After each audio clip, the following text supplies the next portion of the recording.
everyone from the Uncovered community. We wanted to give you a high-level overview of what we've been working on, what you have been working on, and what we have all been working on together. So just to set the expectations, today we're going to focus a lot on case research because that's why we're all here. So Rachel's going to spend the majority of the time just kind of giving an overview of what we did last quarter, data coming in, cases coming in, shout outs for amazing community members and their research skills. Lex is going to share some event stuff that we have coming up. And then Anna's even going to give us a little sneak peek into some product features that you might have already seen and some stuff to expect coming up pretty soon. Then we will open it up for show and tell, things you're working on, things you're stuck on, or things you just want to share with the community. So with that, I will turn it over to Rachel. Hello. So case research, big focus today. So just want to talk about some of the things that we've done this year so far. So first quarter of this year, I was just sharing with Ashley and Anna, I looked it up and we put up 89 visualized cases this last quarter, which is just amazing because last year at this time, we were sprinting for like half a year to try to get 100 cases up on our website. And now we just added 89 in a quarter. So a lot of that is thanks to you guys and some of our academic partnerships. So thank you all in the community. That is a record-breaking quarter for us in terms of getting cases up and visualized. So we'll talk about that more. I want to do some special shout outs to some community members, many of which are on this call. But some things, so we've got some special programming coming up in the community that we wanted you guys to be on the lookout for. Ashley had this great idea to do 20-minute trainings. If any of you guys subscribe to the New England Coalition, I can't remember the name of that, but they're always doing 20-minute skills trainings. And so Ashley thought it might be a good idea for us to do some of that within the community, share, I will lead it and share like different pieces of the case research process and how we go about it. But I think it would be great also to get tips back from you guys. Here's how Uncovered does it, but here are also some great places that you guys like to do or some tips and tricks that you've picked up along the way. So be on the lookout for that. We'll keep them short and abbreviated, but they're just more like a skills refresher sort of course about how to research a case.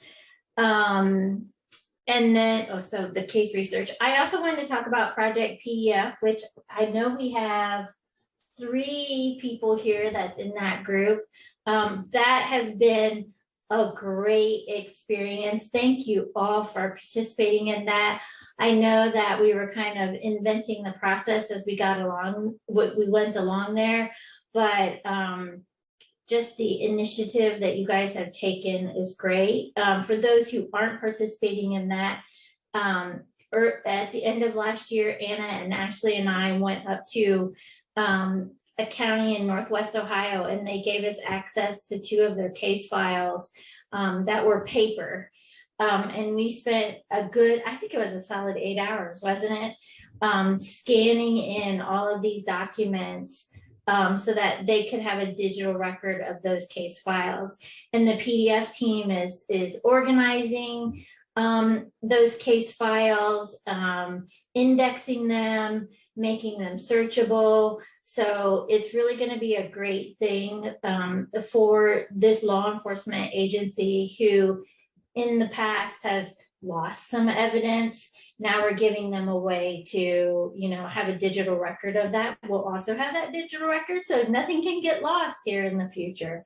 And I know that the group has even taken on the initiative of the handwritten documents in there. I know some are being transcribed, so I love that.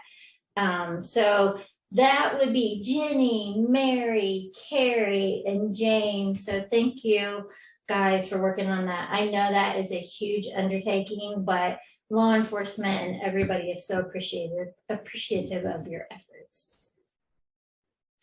And then a new thing that we're going to talk about, that we're going to preview today that will be coming soon, it's going to be called Project LEA, which is Law Enforcement Agency.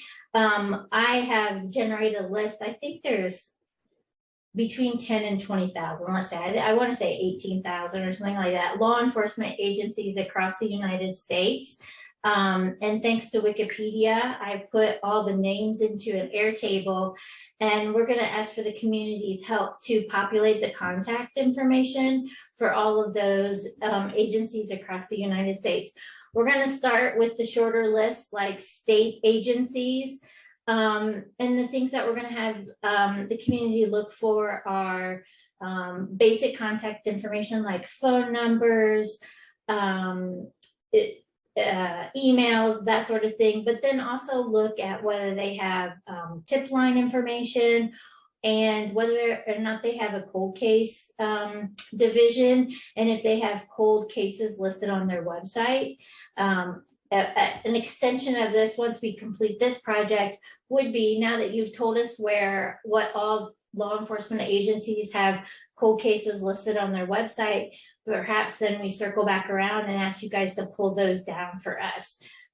As we know, there's not a database out there that has all this information. So I think as we continue to grow our website and the cases up there, we're going to have to do a lot of manual pull downs from various law enforcement agencies across the United States. So we're going to try to break it into chunks.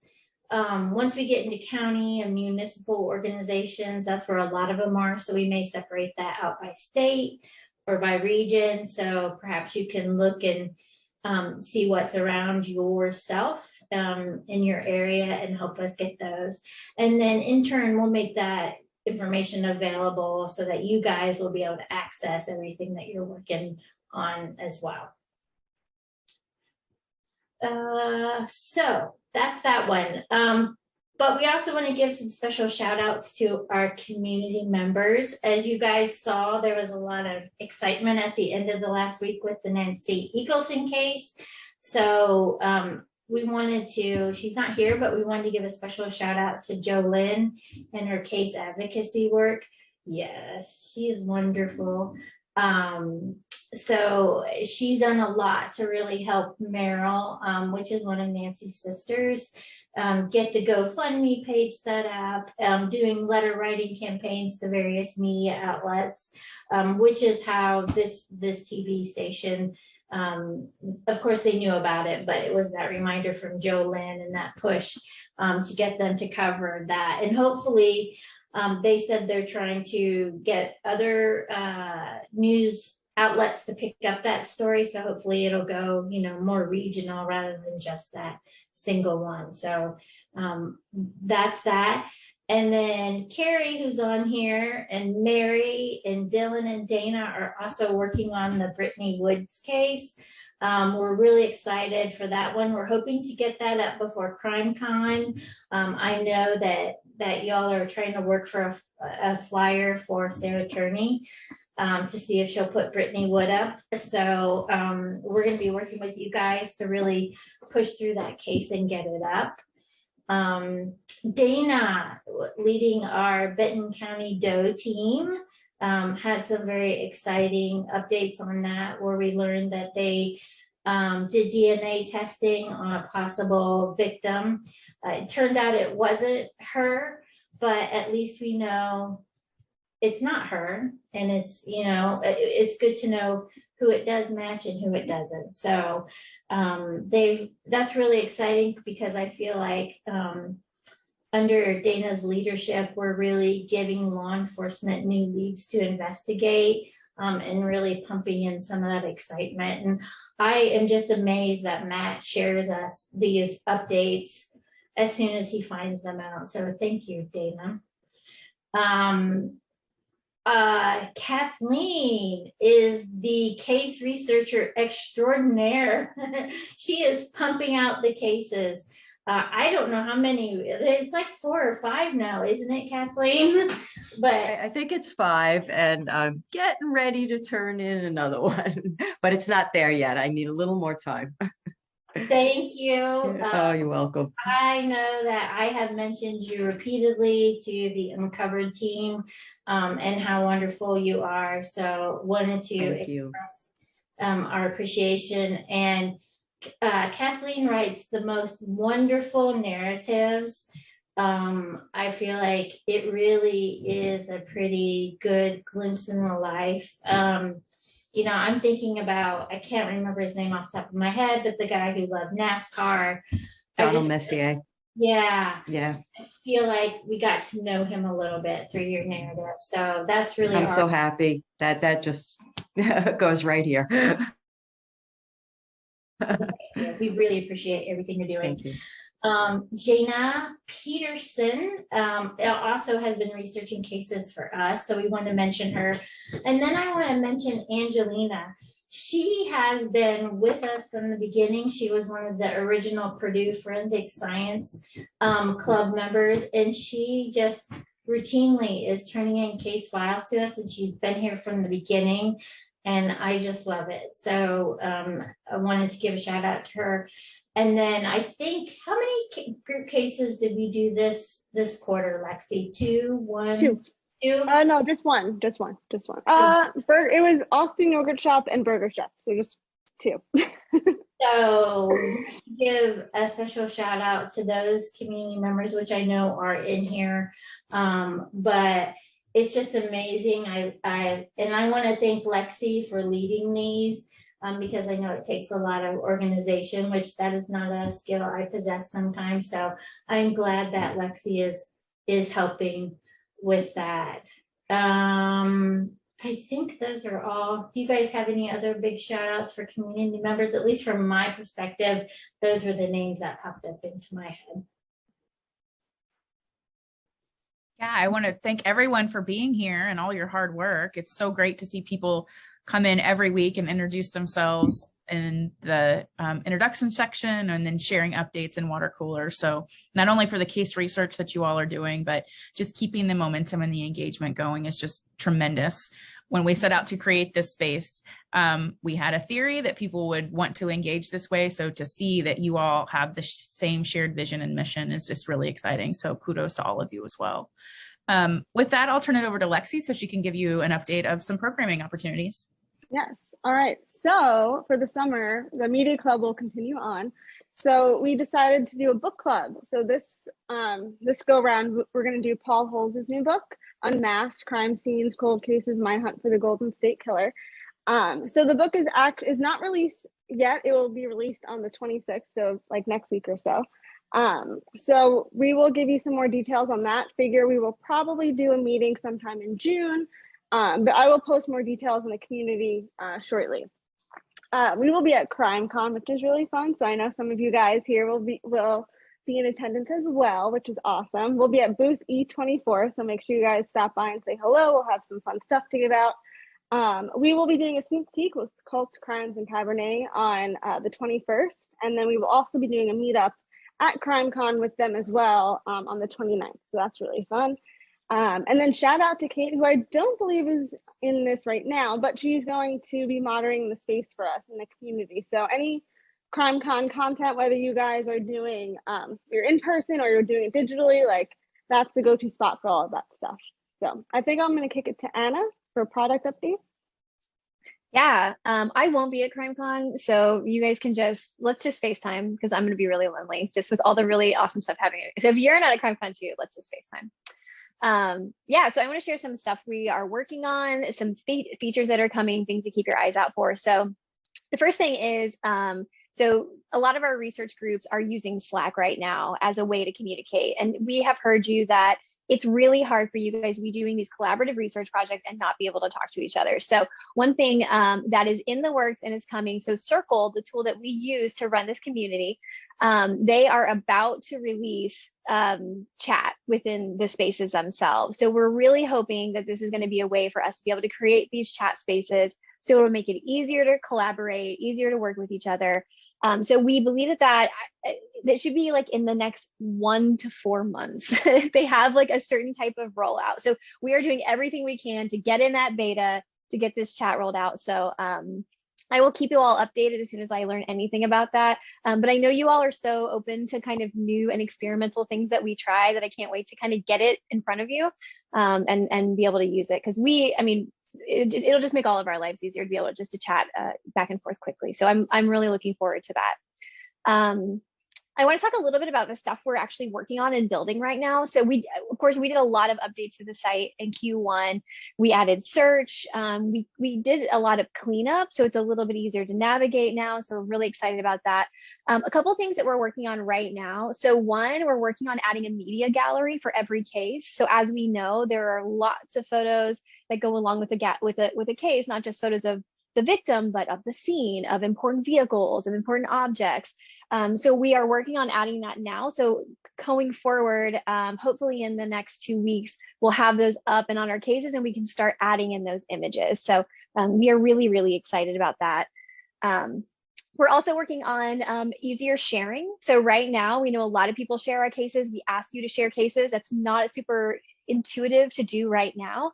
So we're going to be adding easier share buttons, but also the image that gets generated on social is going to be a lot cleaner. It's going to have high level case information. So that's going to be really exciting. We're really looking forward to that. So again, hopefully when we ask you to share, it'll be generating kind of a nicer image for people to see on social. So those two things are in the works, actually being worked on right now. But I want to talk about some big things that we're looking at for Q2. So one really big thing that we want to do is right now, you guys are incredibly active in our community. You give us information all the time. We want to make that super easy across the board. If someone is on our site, they see a case and there's missing information, we want them to be able to just submit that information. So we're actually working on that in Q2 of how do we gather information from people who are just on our site looking at cases. So that's going to be a big step for us philosophically, because we believe we want to be able to kind of connect this loop of we've got our cases and we have our community, and let's make sure we can connect those things together. So of course, you all are all part of that process, but we want to bring in as many people as we can into that. And maybe some people don't want to join research groups, some people don't want to be on Zoom, and we want people to be able to contribute in the way that really makes sense for them. So we're really excited about that. It's going to be really cool. We're also going to be making some updates to the cases themselves. So again, I know we redesign cases a lot, but it is our most important page and it is the most important information we have on our site. And we're always looking for ways to optimize that page, make it easier to understand, make it easier to read. So again, as we add media, as we add more content, we're going to be taking another pass at that page and hopefully making it easier to read and consume the information. A couple other big things that we're working on. A big initiative we have, and this is my ask to you all. So we're going to be looking at the workspaces. So this is something that we shipped out. I believe we shipped it over the summer was when we built workspaces, and we haven't really come back to it since. And I know some of you all are like, "What's a workspace? I don't know that I have a workspace." You do. It's on uncovered.com. But that's what we want to do is we want to revisit this workspace and make it a more valuable place. So some of you have reached out and given me feedback on your workspace, which you know that I love when you guys reach out and give me feedback, and Mary knows it because Mary gives me feedback all the time. So be like Mary, send me your feedback about how you use or don't use the workspace, or just in general, when you come across things on the site and you're like, this is something I think should exist, this is something I think could be better, that's the information I'm looking for. So I think that's about it. We're doing a lot of hopefully some updates on our database again. This is the fun stuff we talk about, but we're looking to do some more infrastructure updates to make sure that our backend is working very well, that our database is very smooth. So that's kind of the more exciting stuff. But yeah, a lot of really exciting things happening in Q2. So again, feedback, thoughts, I always love to hear it.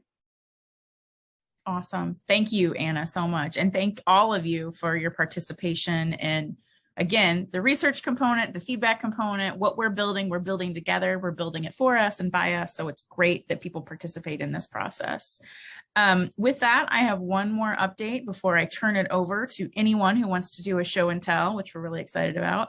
As we're going into next month, which will be May 5th is Missing and Murdered Indigenous Awareness Day. So we put out resources related to this day, but we'll also be hosting a conversation pre-recorded. We were lucky lucky enough to work with some really tremendous women in this space. Starla Thompson, who is one of Uncovered's advocates, is an Indigenous educator, and she connected us with Kristen Welch, who she runs the Waking Women's Healing Institute in Wisconsin. And then also Marianne Stutz, who is a no-body detective. So we hosted an amazing conversation just talking about the epidemic of missing and murdered Indigenous people. So the conversation is just a wonderful resource. It is great to listen to this community and hear this community and learn how we can help the most effective way, but also just to be educated on this topic. So we will release that at the very first part of May with links to additional resources, Indigenous creators, cases that you can help make sure that people see, or you can contribute information on. So be on the lookout for that. With that, I will open it up. If anyone would like to share anything, no pressure, but this is a community show and tell, and we do appreciate all of your great, tremendous work. So if anyone has anything that they would like to share or highlight, we are all ears. Can I jump in really fast? I want to answer a question that Carrie put in chat. So Carrie was asking about the digital case manager tool that we've been kind of beta testing for a long time. And the goal of that tool is to enable you guys to basically do case research together and store that information in that tool. So an update on that. So I would say we're still in a beta, continuing beta, but we're actually going to rebuild that tool in this quarter. So we're looking to find someone who can rebuild it for us and make it more stable and allow us to do kind of the like the multi-tenant type support that we want, where you have like different case groups working inside of it. So we're hoping to release that in another beta in this quarter. So you guys will be the first to know and the first user. So keep your eye out for that. That would be awesome, because I know, so we've been working on Brittany's case and it is huge. Mary can, and Dana can attest to that, because the sources, I think, are well over 100 at this point, because we've tried to link to every source that we can find, because it's been 10 years in May. So there's a good bit, and people actively followed her case to begin with. And then it kind of, tapered off. And then the timeline gets up. And once you get to a certain point, when you're looking at it on the spreadsheet, sometimes you kind of get lost in looking at it on the spreadsheet in the timeline. Yeah. And, I was thinking the way the timeline's set up on the website, if there was a way that you could view that, because then on the video that you had, it kind of looked like the timeline would be set up similar to that. And I think that would be like so much easier when your group that's working on it can see it already kind of laid out in a similar timeline. Yeah, I love that. That's such good feedback.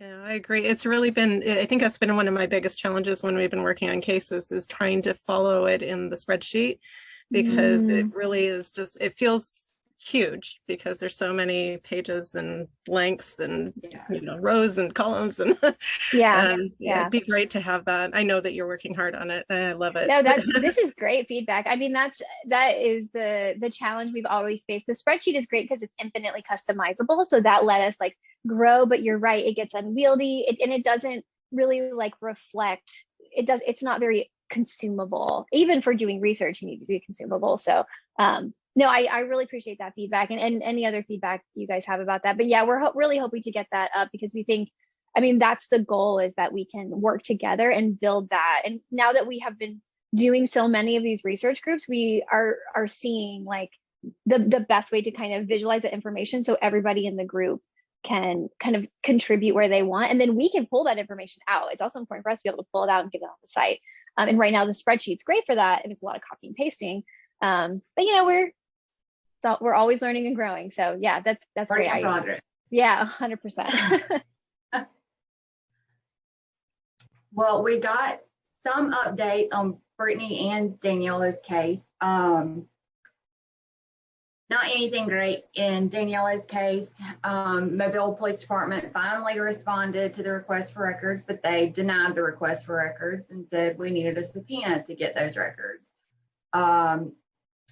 I didn't know it at the time, but it was actually one of my old coworkers from the law firm that I worked at just prior to me starting working at home, is now over at the police department. And she's the one that actually sent me the letter. And she was like, please do not plaster my name all over social media that I sent this to you. But she was like, called me beforehand and said, I just wanted to give you a heads up. I'm sending you a letter about these records. And I said, oh, am I finally getting them? And she was like, oh, no. And I was like, what the crap? You realize that you guys cannot use this investigative privilege as a blanket excuse not to look for anything, right? And I had to apologize to her because I think I lost my religion for a brief minute on it. But it's really sad. It is really, really sad. Shanna's been trying to get in touch with the lead detective on Danielle's case now for over 3 weeks, and he has not called her back.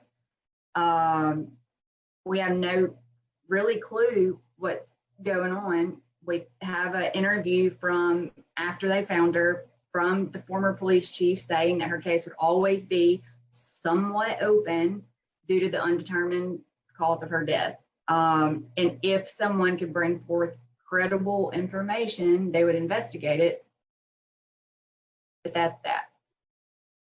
We know that the FBI did get the black box because the dealership told Shanna has been wonderful. She made, a lot of friends with people that worked on Danielle's case. And we know that the FBI went to the dealership prior to them selling the vehicle in an auction.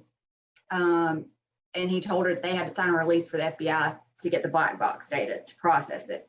But what the results of that were, we have no idea. I sent a request to the FBI. I checked the status on the FBI's website. It says it's closed, but there's never been a letter sent. It hasn't been uploaded to Muckrock. So I actually just sent a thing to them today asking them to follow up on that. So that's kind of where Danielle's case is. I've been posting about it, trying to get everybody else just to keep sharing it, and hopefully somebody will come forward eventually with some information. But otherwise, just sharing it is the only way to get it out there. Maybe eventually they'll release some information. I did talk to Julie Thomas this morning, which is Danielle's former boyfriend's mother. She's the one that has custody of Danielle's daughter. She said the police, we have the autopsy report. Shanna sent us a copy of that. And Jana was going to talk to somebody that she knows, another medical examiner, and get her to look at it, because even though it was over almost a year when she was found, there are possibly indications in there that she didn't drown. So Jana was going to see about having a medical examiner also look at it, but it's hard to tell because the level of decomposition really was bad. But what Julie told me this morning was that when they found her, the Mobile Police Department told her she was found in the front driver's seat unbuckled, which struck her as odd because she said she never knew Danielle to drive a vehicle not buckled in. But when it came out that they were going to be auctioning off the car, they pulled up the pictures from the auction website, and the back passenger seat, the seatbelt was cut. So they don't think they think that she might have actually been in the back seat, and they cut the seatbelt to get her out. We do know from the autopsy report that her clothes, her shirt, was actually basically gone from, I guess, just time. The back window was slightly down, so water had gotten in the vehicle. So just, time wearing away the shirt. But what wasn't gone was the back of her shirt. But you would think that if she was not buckled in, she would have been floating. There would have been some kind of friction there that would have also had some wear on the back of the shirt. But the shirt was still in enough condition that the medical examiner noted they could still see the logo on the back of the shirt. So it does make you think that she must have been buckled in to keep her held down somewhere to keep that preserved at some point.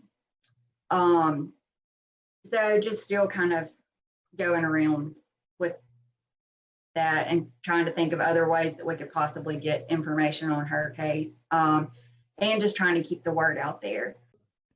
Yeah. And I think this is exactly what the community is meant to do, is to look up these things, publish them with sources, and then apply that social pressure to get answers.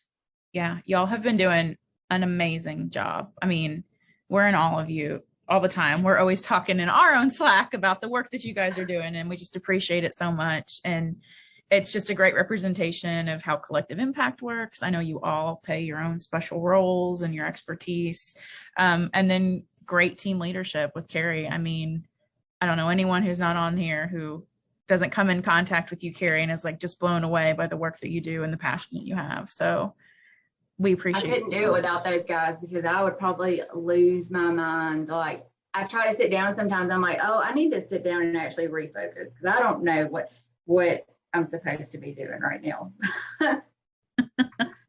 Well, wonderful. Again, thank you all so much for being part of this community, for applying your skills, for wanting to learn new skills, for raising your hand, and for truly turning an interest in this genre into advocacy and putting in the research, putting in the time, and really raising your hand and making sure that victims are still remembered and that we uncover answers together. So with that, I am going to wrap up our first show and tell of 2022. So be on the lookout for our next one and all that great programming that Lexi gave you a rundown on, and keep your eyes peeled in the water cooler for more research opportunities and new feature launches from Anna. So we will all see you later. Bye, everyone. Thanks, guys. Bye. Bye. Thanks, everyone.